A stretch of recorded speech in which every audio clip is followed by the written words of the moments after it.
Assalamu alaikum wa rahmatullahi wa barakatuhu. Bismillahi rahmani rahim. Alhamdulillahi rabbil alamin. Wa sallallahu ala sayyidina Muhammad wa ala ahli baytihi tahibin at-tahirin. Assalamu alaikum wa rahmatullahi wa barakatuhu. Mes chers frères et sœurs en l'islam, nalingi nasolo nabino mukie à propos ya mois ya Rajab. Maloba oyo na koyebisa bino na mois ya Rajab ezali na livre oyo ozali na ngona maboko na yo. Peut-être ba page ekeseni. Mais maloba ngo ezali ndenge moko na livre onga nazali nango awa ezali na page 180. Ezali livre nini? Ezali livre otobengi Mafatihul Jinan ya Cheikh Abbas Koumi. Peut-être yo ezali na imprimerie mususu nde page ekeseni. Mais onga nazali nango awa na page nango 180. Na Mafatihul Jinan tozui hadith moko na kati kuna Prophète Muhammad sallallahu alaihi wa sallam azali koloba mois ya Rajab ezali mois ya Nzambe. Mois ya Shaban ezali mois oyo bapesaki yango ye Prophète Muhammad sallallahu alaihi wa sallam. Pe mois ya Ramadan ezali mois oyo bapesaki yango ummati Muhammad, c'est-à-dire communauté ya Prophète Muhammad sallallahu alaihi wa sallam. Ezali confirmé na badis ebele. Pe na kati ya mois oyo ya Rajab otundi kolobela ezali mois oyo etondi na bolamu ebele. Ezali mois ya pardon, ezali mois ya kosala carême, mais kaka nde esengeli te tosala carême moko motatabi ain, c'est-à-dire osali Rajab mobimba, osali Shaban mobimba, po ekosala mois Ramadan mobimba. Bapekisi yango ezalaki bongo pona ba prophète na ba mansumu susu, mais biso esengeli to pona ba jour otokosala ba carême na ba mois oyo ya Ramadan, ya mois oyo ya Rajab na mois oyo ya Shaban.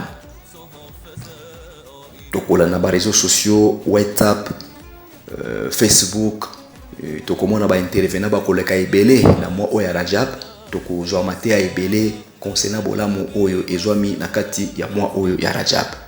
Ngai na link kolobela mois moke na hadith moko oyo ezwami na makambo etali mois ya Rajab. Hadith yango ezali koloba nini?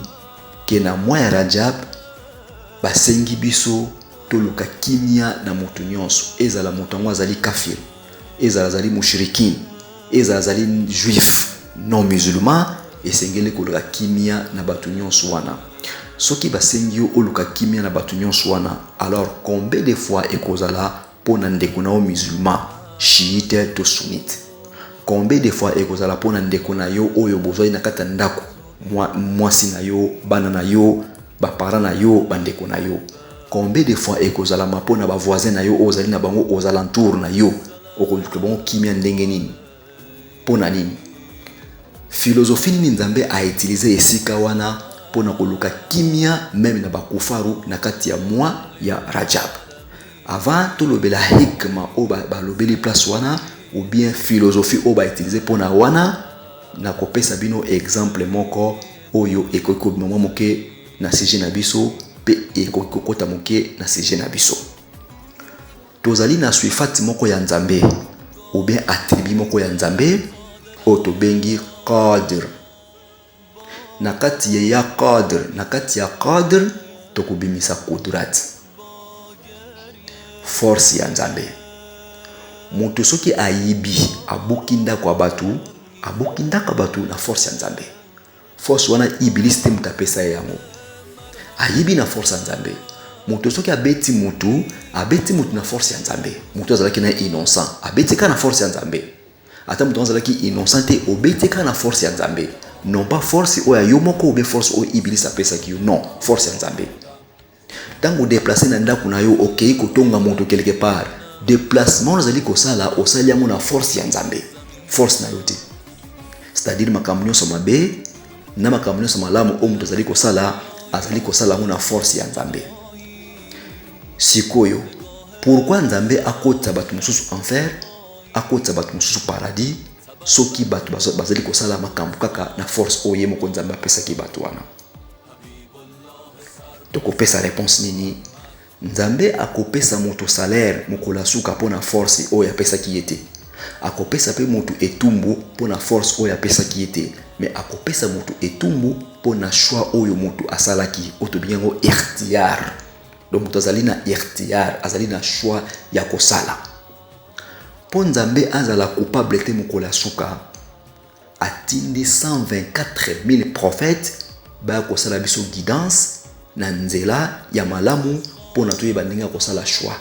Ba prophète ba lakisi biso nzela ke soko landi nzela oyo bolamu nango ezali boye, ba passe nango ezali boye, okosuka na enfer.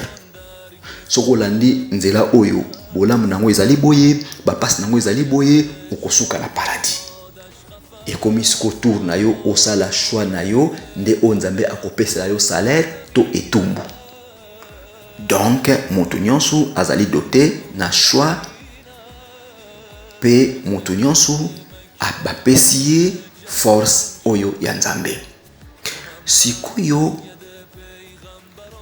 ezala mushirikini wana, ezala soki nani aza toujours na force ya Nzambe. Sikoyo Nzambe alobi toluka kimia na batu nyonso na mois ya Rajab. Pourquoi? Toyebi bitumba mosusu esalamaki même na mois ya Ramadan, lokola ba bitumba Badr. Ezali bitumba misusu esalamaki na mois ya Ramadan, mais Nzambe apekisi bitumba esalama na mois ya Rajab. Pourquoi? Po ezali mois na ye. Ekela mu oyo lingo sala pasi wana mushrikini wana, yote mutosala ye. Kufar wana oyo lingo sala pasi, yote mutosala ye. Musulman shit wana oyo lingo sala pasi, yote mutosala ye. Musulman shit wana oyo lingo sala pasi, yote mutosala ye. Mutosala ye ezali Nzambe. Siko Nzambe alobi oyo ezali mwana ngai, ezali mwana mutu mosusu te, yango na pesi bikela mo nyonso bazala na kimia tokokuta na bango ya mulqiyama pona choix oyo basalaki nde yango na kopesela bango salaire to na kopesela bango etumbu. Mais lokola oyo ezali mwana ngai na lingi bikela mo nyonso oyo ngana salaki bazala na kimia. Ya mwana Nzambe atindi prophète Muhammad sallallahu alaihi wa sallam aibisa communauté na ye na mwa oyo baluka kimia na mutu nyonso. Ezali mwa ya tawhid, ezali mwa ya istighfar, ezali mwa ya pardon, pe ezali mwa ya kosala bakare, pe ezali mwa ya kotia batu nyonso na kimia. Ezala kibongo ndeko na bino Rashid Buyaki. Assalamu alaikum wa rahmatullahi wa barakatuhu.